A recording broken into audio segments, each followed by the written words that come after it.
Alright, let's talk about something very close to my heart, and that is depression. This is something that I've personally experienced for most of my life, and so unfortunately, I feel like I have a handle on what it is and how it can affect us. Now, first of all, we don't really have time to get into everything I want to say about depression in this video, and in fact, when I talk about ways to deal with or help depression, there are lots of different modules in this course, like hope and resilience, that actually apply directly to how to deal with depression. So this video in particular is simply meant to help us understand what depression can be for those of us who've never experienced it.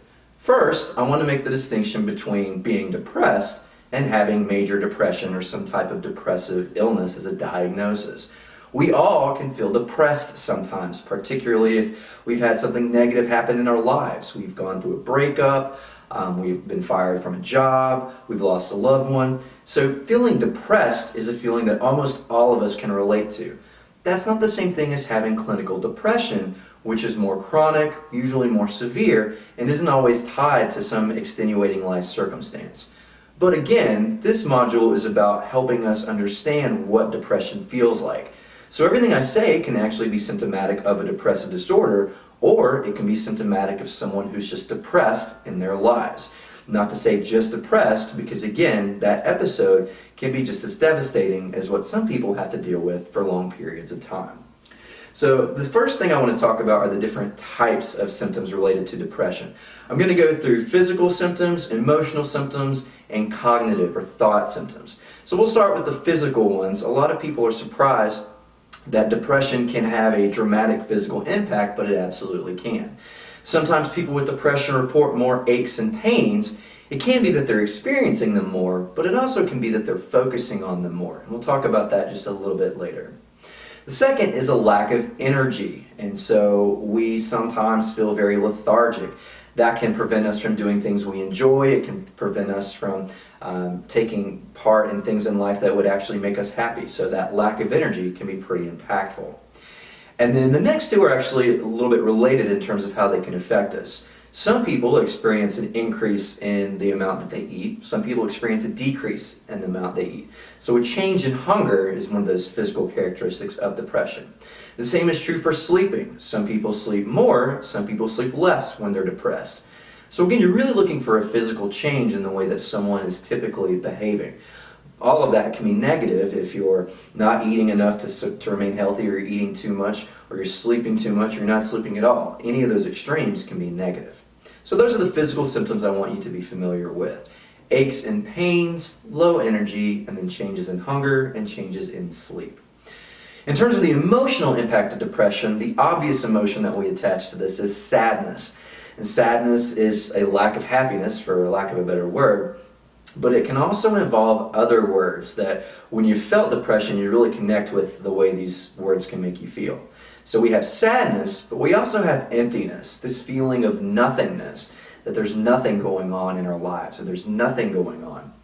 And the third is numbness. Maybe there are things going on, but you just feel numb. Sometimes, not all the time certainly, but sometimes people with depression will cut themselves or engage in behaviors that bring about physical pain. And when you talk to them, sometimes they report just wanting to feel something, because the pain of a physical injury is at least a feeling. So that numbness can be pretty devastating in and of itself. But when I talk about depression, and with my own personal experience, it's the thoughts that are the most impacting for me.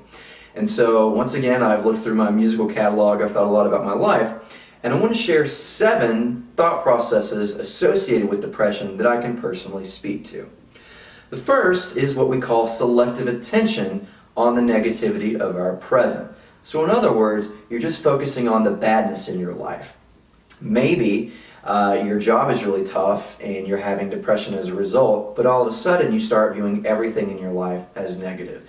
Your friendships aren't what you want them to be. Your location where you live isn't your ideal location. So you just start to focus on all the negatives in your current situation.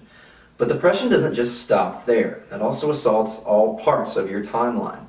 It can make us romanticize the past, the second thought process associated with depression. And so we feel even worse about our present. Sometimes we'll look back on our past and make it seem better than it was in our head. So that way we miss things more intensely, and it makes the present seem even more devastatingly negative than it actually is. We're not done yet with assaulting our personal timelines, because depression can absolutely destroy our hope for the future. It's the third cognitive characteristic, a lack of hope for the future. This can be the most devastating, and it certainly was for me. Because you think back, well, I've had, a difficult time right now, and I've lost a lot of stuff from my past. My life isn't where I want it to be, but as long as I have hope for the future, then that's something to cling to. But in the most severe people with depression, they lose that hope. They lose the idea that things will get better. And so that obviously can take you into some very dark places. The next cognitive characteristic I want to share is this desire for help. I wanted someone to help me. I desperately wanted someone to see what I was going through and to reach out to me. But I actually made it difficult because of the next thought process, and that's being afraid to ask for help. One of these symptoms of depression is feeling like you can't ask for help, and that can result from a number of different factors. I actually attributed it in large part to the next cognitive characteristic, which is not thinking that anybody in my life really understood me and that they could or would be willing to help me. Now let's talk about these most recent cognitive characteristics together, because when you think about them as a set, they make a lot of sense. I desperately wanted help, but I wasn't asking for it. And so I had all these unrealistic expectations about people's understanding of me and what they should do. So if you don't know that I'm depressed, you don't know to reach out to me. And so it's not your fault. But I think it to myself in my head, they're not reaching out to me because they don't care. So it's this loop of I'm not telling you how to help me, so you don't, and then I blame you for not helping me. It's tough to be the friend of someone or the family member or the love of someone with depression, because a lot of times they have those unrealistic expectations where they want you to help them, but they don't tell you how. And so again, that's just another part of the difficulty of this whole situation and how these cognitive thought processes can work together. The final cognitive characteristic I want to talk about is potentially one of the most difficult in terms of treating the illness, and that's the idea that we have to fake being happy.